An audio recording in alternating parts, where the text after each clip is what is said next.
ये जो मखनदीन वाला जो इशू चल रहा है जी। अभी, इसमें क्या होना चाहिए? देखिए, इस पे मैंने आपको पहले ही बोला 3 चीज़ें।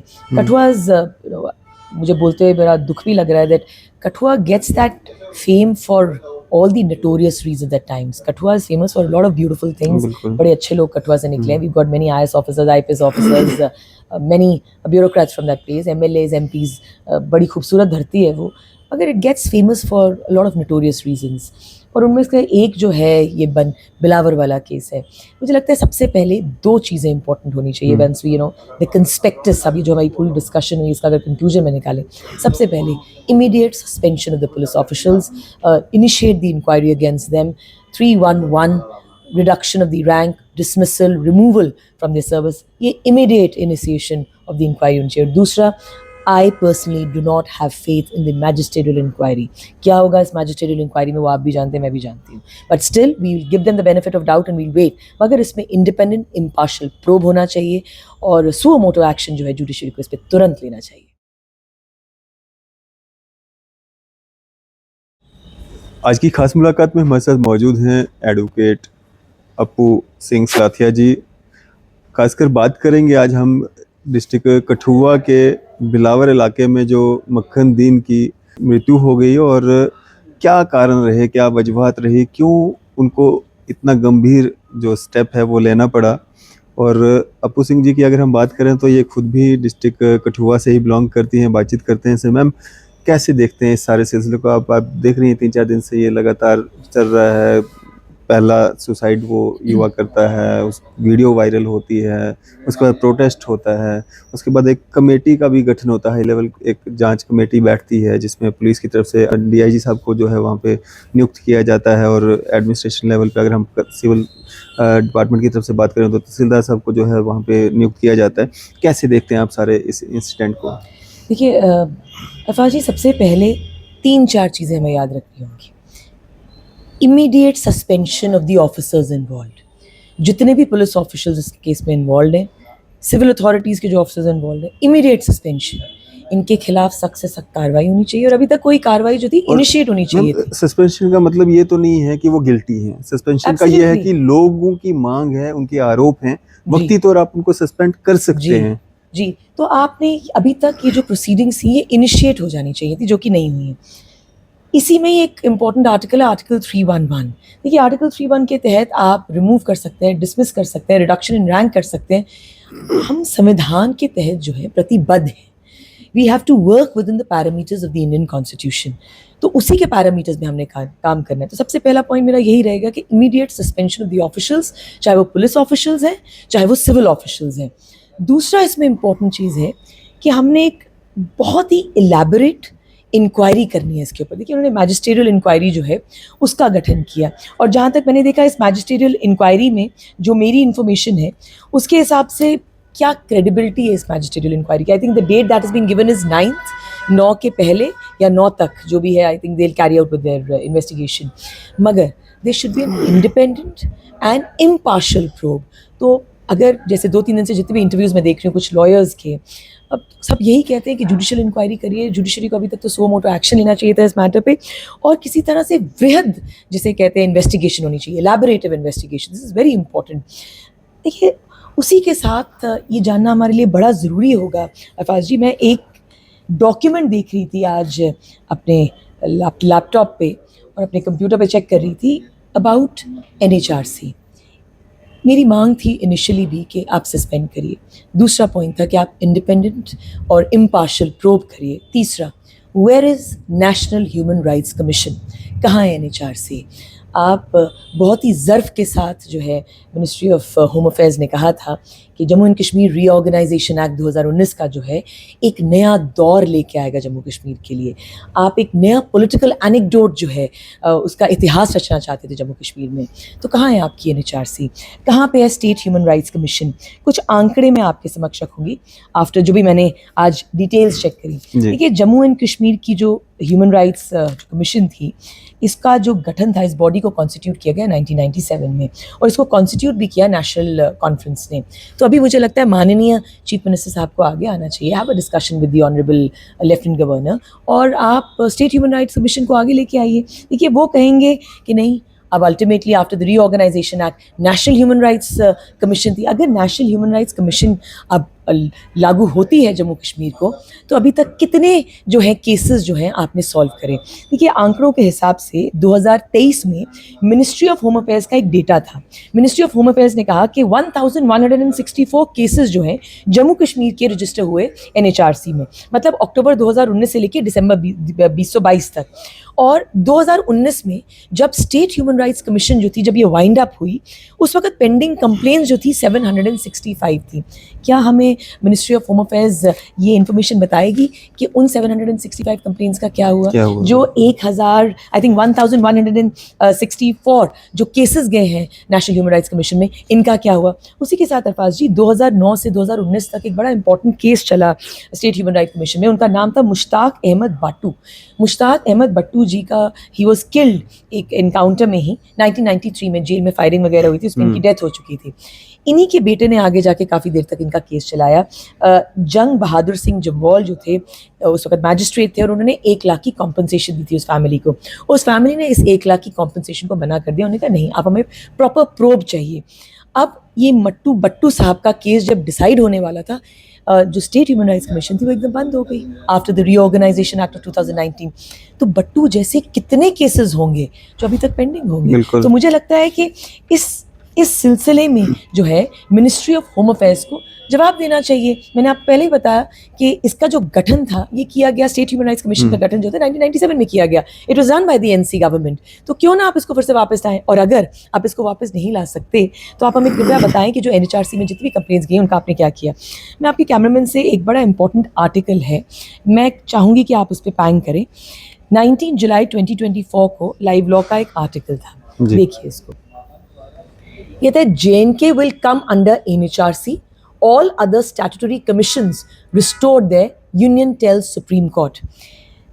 यूनियन गवर्नमेंट ने सुप्रीम कोर्ट को इन्फॉर्म किया, ये 2024 की बात है, क्या इन्फॉर्म किया? उन्होंने कहा that apart from the Human Rights Commission, 6 major statutory commissions have been appointed in the Union Territory of Jammu and Kashmir. 6 statutory commissions आपने अपॉइंट करी हैं जम्मू एंड कश्मीर में। और इसी के ऊपर जो हमारे माननीय सॉलिसिटर जनरल तुषार मेहता थे, उन्होंने क्या स्टेटमेंट दी? वो कहते हैं except for the human rights commission all other commissions are appointed. The HRC in the union territory so far there is no provision and therefore power is given to the NHRC. I must consult the government if it can be provided. मैं आपके cameraman को कहूँगी कि वो इस पर पैंग करें। ये लास्ट लाइन पढ़िए जिसमें सॉलिसिटर जनरल तुषार मेहता कहते हैं the HRC in the Union Territory. So far, there is no provision and therefore power is given to the NHRC. I must consult the government if it can be provided.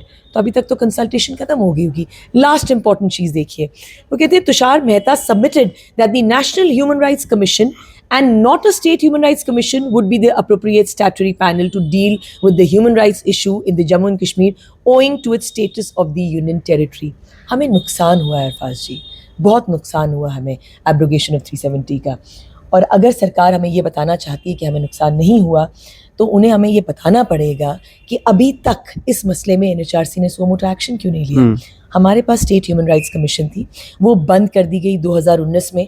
आपके solicitor general on record है supreme court में, वो ये statement देते हैं, then why haven't you gone ahead, why hasn't the NHRC gone ahead and registered the complaint. Suo motu action लेना चाहिए था। तो मुझे लगता है कहीं ना कहीं ये बहुत इंपॉर्टेंट चीज़ होगी जो हमें मद्देनज़र रखनी होगी कि आर्टिकल 370 के एब्रोगेशन के बाद बहुत सारा खामियाजा जो है हमें उठाना पड़ा।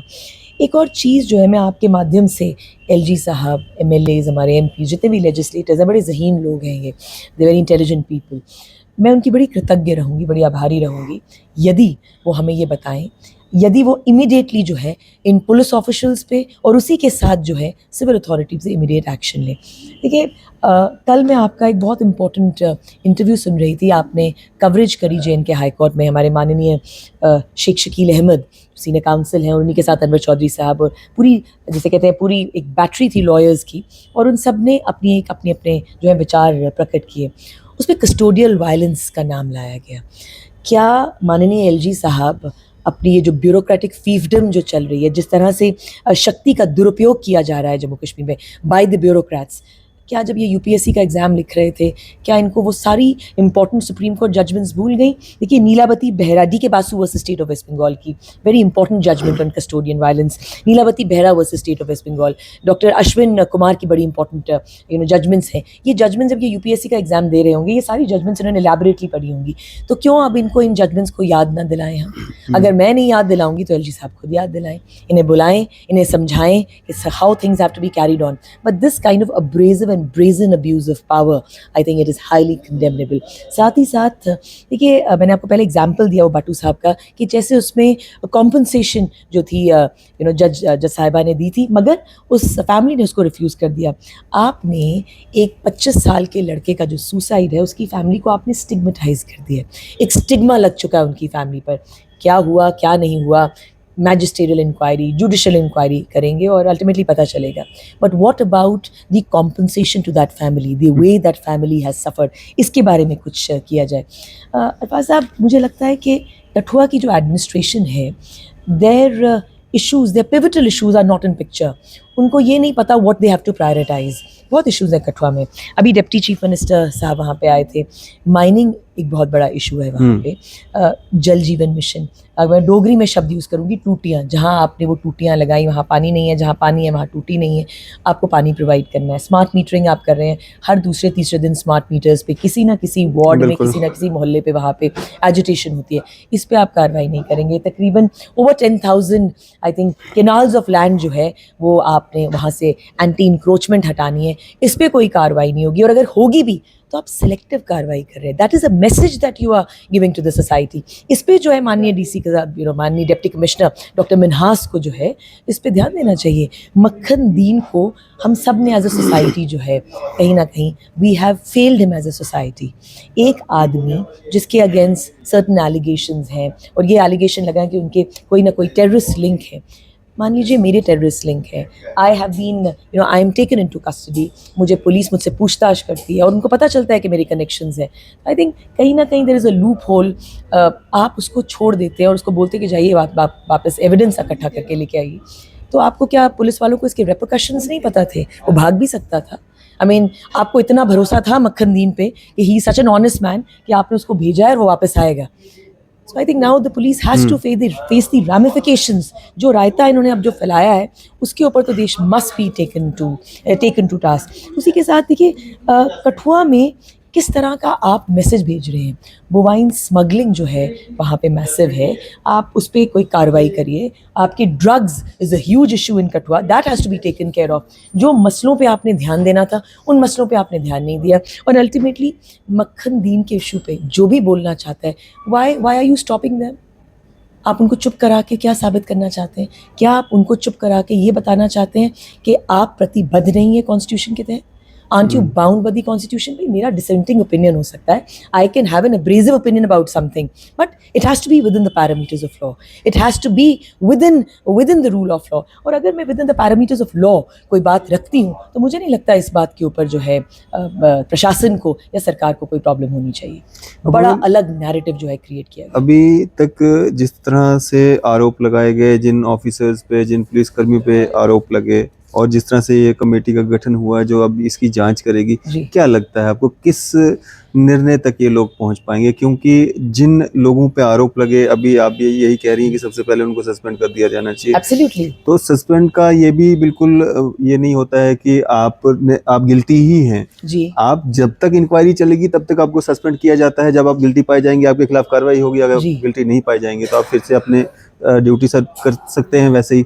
लेकिन वैसा कुछ देखने को मिल नहीं रहा है, तो आपको लगता है कहाँ पहुंचेगी ये जो इंक्वायरी चल रही है? देखिए, मैं एक थोड़ा बहुत जो है एक I will be a little easy with the bureaucracy कि अगर वो कहते हैं कि हमने मैजिस्ट्रियल इंक्वायरी जो है वो कंडक्ट करनी है, whereas I have no faith in this inquiry for the simple reason you can not be a जज इन योर ओन कॉज। आप मान लीजिए कल को मेरे पे ही एलिगेशंस लग रहे हैं और मैं ही उसको डिसाइड करूंगी whether those allegations are right और रॉन्ग। बहुत सारे मामला हम देखते हैं, करप्शन के चार्जेस किसी ऑफिसर पे लगते हैं, उसको सस्पेंड कर दिया जाता है, लेकिन यहाँ पे तो जान गई है। एब्सोल्युटली। देखिए former chief justice of India के ऊपर एलिगेशन लगे थे, वो खुद वो कार्रवाई कर रहे थे. I am not going to say much on that issue. मगर अगर मान लीजिए उन्होंने मैजिस्ट्रेट इंक्वायरी करी भी है, I think 9th is the deadline. 9 कल 9 तारीख जो है डेडलाइन है, उस पर उन्होंने पूरी कार्रवाई करनी है. They are going to come up with it. But at the end of it we have to understand that we have lost a life. बिल्कुल. आप एक बहुत गलत पोलराइज नैरेटिव दे रहे हैं. किस तरह का नैरेटिव आपने क्रिएट कर दिया सोसाइटी के लिए? You are creating a narrative that the minorities, I mean, I'm sorry I have to say this, that the minorities are facing humiliation. अब गुज्जर बकरवाल कम्युनिटी के जो भी लोग होंगे किसी ना किसी तरीके से डरेंगे. देखिए बिलावर में बाद में तो एक ट्वीट्स आ गए थे कि नहीं, there is no rockers, there is no embargo that has been created. मगर कहीं ना कहीं आपने लोगों को वहां तक पहुंचने नहीं दिया. There are a lot of people from the various political parties who want to go and meet the family. अब जाने देना. I mean, at the end of it, if I want to show solidarity to Makhandi's family, I should be allowed to go to Bilawar. I mean, what exactly is the issue of stopping people? देखिए हमने एक बड़ा गलत narrative create कर दिया है, एक polarised view हम क्रिएट कर रहे हैं, और इसका मैसेज बहुत अच्छा नहीं जाएगा. अरफाज साहब, मुझे आज सुबह ही I think I was giving an interview, मुझे कुछ लाइनें थी, एक बड़े सूफी मिजाज के आदमी उन्होंने मुझे भेजी. वो कहते हैं कि हम क्या बनाने आए थे और हम क्या बना बैठे, कहीं मंदिर, कहीं मस्जिद और कहीं गिरजाघर बना बैठे. हमसे अच्छी तो ज़ात परिंदों की है, वो कहीं मंदिर, कहीं मस्जिद और कहीं गिरजाघर पर जा बैठे. तो आई think it is a duty of the administration, हमारे माननीय यशस्वी लेफ्टिनेंट गवर्नर साहब, the MHA has to come into picture, the National Human Rights Commission should wake up. आपकी बॉडी, इस कमीशन का क्या फ़ायदा अगर आप इस पे सुओ मोटो एक्शन ही नहीं लेते? इस पे सुओ मोटो एक्शन नहीं लेके the NHRC is giving a very bad message to the society कि मखनदीन की जो लाइफ थी, क्या वो मायने नहीं रखती थी सोसाइटी में? Was just because he was an ordinary man or just because he was a Muslim man? अब मैम, ये जो चौकी और थाने हैं, इनमें ये कोई पहला मामला नहीं है कि इस तरह का आरोप जो है इन पे लगा है. कुछ एक पुलिसकर्मी पूरे पुलिस विभाग का नाम जो है इस तरह से खराब करते हैं. मतलब एज एन एडवोकेट आपके पास भी इस तरह की कंप्लेंट्स आती रहती होंगी. कुछ ऐसा होता है मतलब कि चौकी थानों में हरासमेंट लोगों को किया जाता है या गलत केसेस बनाए जाते हैं? देखिए सबसे बड़ी बात, registration of an FIR in Jammu and Kashmir is a huge mess. मैं काफ़ी हाई कोर्ट्स में मैटर्स आर्ग्यू करती हूँ, काफ़ी स्टेट्स में भी जाती हूँ, मगर JNK में registration of an FIR is a huge problem. कोई भी मान लीजिए इलिटरेट आदमी कहीं से कंप्लेन लिखवा ले और वो चौकी चला जाए, तो मैं बताती हूँ वहाँ पे क्या होगा. मान लीजिए हमने एक कागज़ पे कंप्लेन लिखी और वो चौकी अफसर को दे दी. चौकी अफसर उसको जो है एक रिसीट नहीं देगा. I mean that is the first problem. Receipt नहीं देगा. आप कंप्लेन दे देंगे. अब कितने जानकार हैं ये लोग जो ये मांगेंगे, इतनी हिम्मत जुटा पाएंगे किसी ऑफिशियल से मांगने की कि आप हमें रिसीट दे दें? बड़े कॉन्डिसेंडिंग टोन. देखिए बड़ी बार I have face these issues, और आज से नहीं बहुत सालों से. When I met certain SSPs, when I met certain SHOs, कुछ तो बड़े ही कोऑपरेटिव थे. I wouldn't say that I don't want to जज एंड जनरलाइज एवरीबडी, मगर कितने सारे ऐसे लोग थे जिनके पास मैं जाती थी कंप्लेन लेके. I had to request them, sir receipt. So they used to look at me and smile, ma'am ये हो जाएगा. मेरे पास एविडेंस क्या रहा, मेरे पास प्रूफ क्या रहा?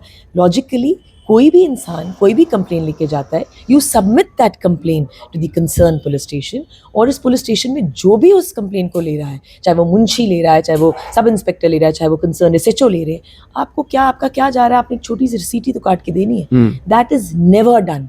जितने भी क्लाइंट्स हमारे पास आते हैं वो यही डोगरी में कहते हैं, नहीं हम लोग गए थे और हमने वहाँ पे कंप्लेन दे दी. मगर जब मैं उनसे पूछती हूँ कि आपने कॉपी रखी, कॉपी उनके पास होगी, but where is the receipt that the complaint was submitted to the concerned police station. तो मुझे लगता है ये जो ब्यूरोक्रेटिक फील्डम है, ये जो condescending नेचर है, ये जो एरोगेंस है, ये जो egocentric नेचर है of the bureaucracy of the police department as well as the civil department, that has to go. That absolutely has to be taken care of. बिल्कुल. ये जो मखनदीन वाला जो इशू चल रहा है अभी, इसमें क्या होना चाहिए? देखिए इस पर मैंने आपको पहले ही बोला 3 चीज़ें. कठुआ's मुझे बोलते हुए बड़ा दुख भी लग रहा है that Kathua gets that fame for all the notorious reasons at times. Kathua is famous for a lot of beautiful things. बड़े अच्छे लोग कठुआ से निकले हैं. We've got many IS officers, IPS officers, many bureaucrats from that place, MLAs, MPs. बड़ी खूबसूरत धरती है वो. मगर it gets famous for a lot of notorious reasons.